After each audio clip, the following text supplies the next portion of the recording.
समझ में आई गई बात। इसलिए साथियों, जब मैं भोजपुरी का सम्मान देश और दुनिया में देखता हूं तो गर्व से सिर ऊंचा हो जाता है। अभी कुछ महीने पहले ही मैं त्रिनिदाद और टोबैगो गया था। बहुत दूर है ये देश।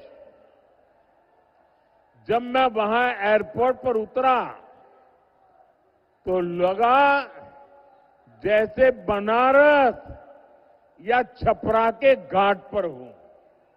वहां के लोगों ने भोजपुरी चौताल से सबका स्वागत किया। बिहार और भोजपुरी से जुड़ा होने का गौरव अद्भुत होता है। लेकिन साथियों, मैं आपको ये भी याद दिलाना चाहता हूं कि लालटेन वाले हो, पंजे वाले हो या उनके इंडी गठबंधन के साथी, ये लोग कैसे बिहार और बिहारियों का अपमान करते हैं। कांग्रेस के पंजाब के एक मुख्यमंत्री थे।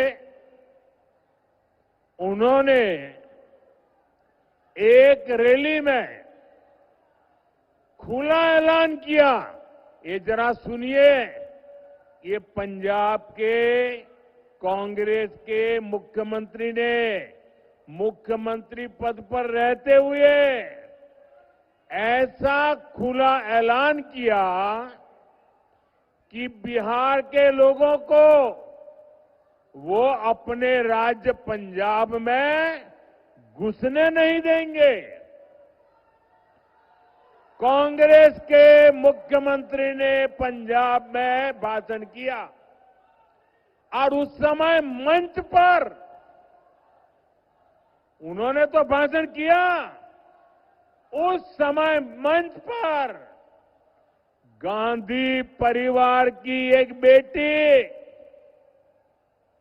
जो आजकल पार्लियामेंट में बैठती है, वो जब एक बोल रहे थे कि पंजाब के लोग बिहार के लोगों को पंजाब के मुख्यमंत्री पंजाब में घुसने नहीं देंगे, और ये कांग्रेस के इतने बड़े परिवार की बेटी खुश होकर के तालियां बजा रही थी। उधर तेलंगाना और कर्नाटक में कांग्रेस के नेता बिहारियों को गालियां देते रहते हैं। तमिलनाडु में डीएमके के लोग बिहार के मेहनतकश लोगों को प्रताड़ित करते हैं, और बिहार में आरजेडी क्या करती है? इतना सारा हो रहा है, आरजेडी को सांप सूंघ जाता है। और इस बार तो इस चुनाव में इन लोगों ने सारी हदें पार कर दी है। जिन लोगों ने अपने राज्यों में बिहारियों को गालियां दी, उन लोगों को कांग्रेस ने बिहार में चुनाव प्रचार में बुला लिया। साथियों, ये सब अचानक ऐसे ही नहीं हुआ है। ये बिहार के चुनाव में कांग्रेस की सोची समझी साजिश के तहत हुआ है। कांग्रेस चाहती है कि आरजेडी का ज्यादा से ज्यादा नुकसान हो, और इसलिए कांग्रेस बिहार विरोधियों को बिहार चुनाव प्रचार में ला रही है। एक उदाहरण है कि आरजेडी कांग्रेस की लड़ाई कितनी बड़ी होती जा रही है। साथियों, हमारी संस्कृति हमारी आस्था, हमारी धरोहर, यही बिहार की आत्मा है। भाई, इन बच्चों से जो फोटो लाए ले लीजिए। ये कब से हाथ ऊपर करके थक जाएंगे, जरा ले लीजिए। एनडीए सरकार विकास भी, विरासत भी, इस मंत्र पर काम कर रही है। जरा एसपीजी के लोग ये कलेक्ट कर ले भाई। हम धरोहर को रोजगार से जोड़ रहे हैं। आप काशी विश्वनाथ धाम या अयोध्या धाम जाइए, वहां हुए विकास के बाद श्रद्धालुओं की संख्या लगातार बढ़ रही है।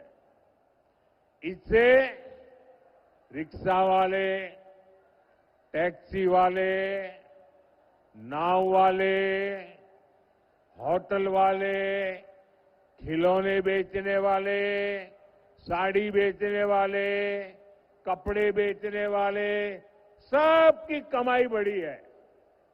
अब यही काम हमारी सरकार यहां छपरा और आसपास के इलाकों में दोहरा रही है।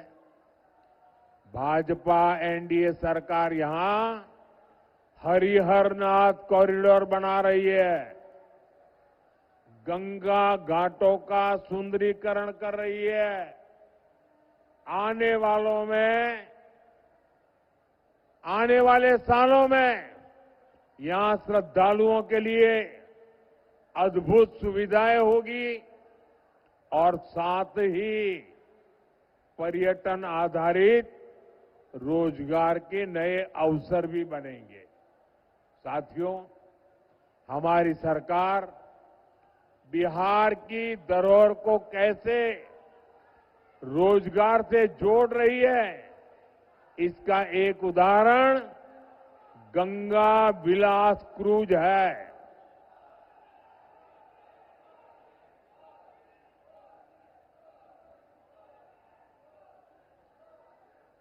भाई, आपका प्यार मुझे मंजूर है, लेकिन मुझे बोलने तो दीजिए।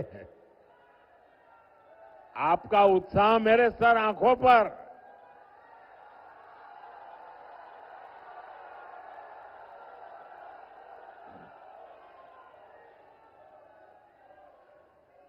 लेकिन मेरी बात आपको घर घर पहुंचानी है, और इसलिए आप जितना ध्यान से सुनेंगे, आप जब बूथ में जाएंगे लोगों को बता पाएंगे। साथियों, एक क्रूज चलती है, गंगा जी पर चलने वाला एक क्रूज बनारस से बिहार होते हुए बंगाल तक जाता है। आजकल ये क्रूज अभी मुंगेर के आसपास के इलाके में गंगा की लहरों के साथ चलने वाला ये जहाज बक्सर से विक्रमशिला तक बिहार का गौरव दुनिया को दिखा रहा है। नदी के तट पर हमारी संस्कृति कैसे पली बढ़ी, उसके दर्शन होते हैं। साथियों, हमारी डबल इंजन सरकार बिहार के तीर्थों और धरोहरों की भव्यता को आधुनिक सुविधाओं से जोड़ रही है। लेकिन आप ये भी याद रखिए, आस्था विरोधी, विकास विरोधी, वोट बैंक की राजनीति और तुष्टीकरण में डूबे आरजेडी कांग्रेस के लोग घुसपैठियों को बचाने के सिवाय कोई काम नहीं कर सकते। घुसपैठिए उनके माए बाप बन गए हैं। उन्होंने अपनी पूरी राजनीतिक ताकत घुसपैठियों को बचाने में लगाई हुई है। भाइयों बहनों, अयोध्या में इतना भव्य राम मंदिर बना, 500 साल के बाद, 500 साल का इंतजार,